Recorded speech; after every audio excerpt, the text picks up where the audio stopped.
nije fora tako uštopat tramvaj. Ne zbog tramvaja, nego što se ljudi, ovo je snimljeno oko 4 sata, vraćaju s posla i onda čekaju.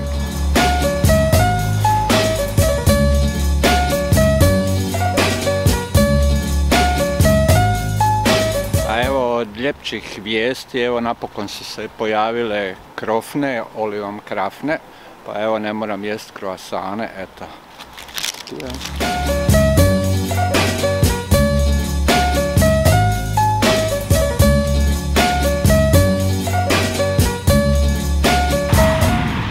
Šta još ima od siječanskih vijesti? Pa evo, uglavnom, iako kažu da je ovo neki najdepresivniji mjesec, ovo nije baš dosadno u Osijeku. Konstantno se nešto događa, svi nešto organiziraju, naravno u unutarnjim prostorima. Evo, ja sam na nekima bio, na nekima nisam bio, neke sam snimio, neke nisam snimio. I eto, uglavnom, događa se.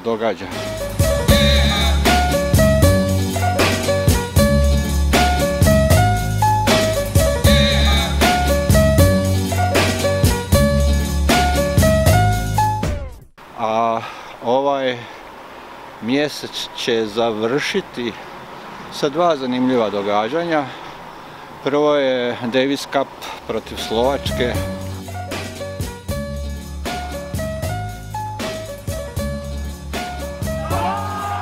A drugo su Noć muzeja. Eto, stiže još jedna jubilarna 20. Noć muzeja.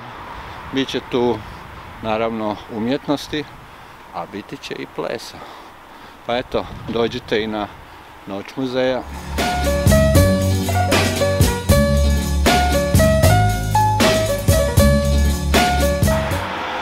I eto, da ne dužim u ovom kratkom videu, to je to. Vidimo se, otiću naravno na Noć muzeja. Za ulaznice za tenisu izgleda sve rasprodane, tako da će biti pun stadion Gradski vrt, to jest dvorana Gradski vrt. I eto, do sljedećeg videa izdržite i vidimo se.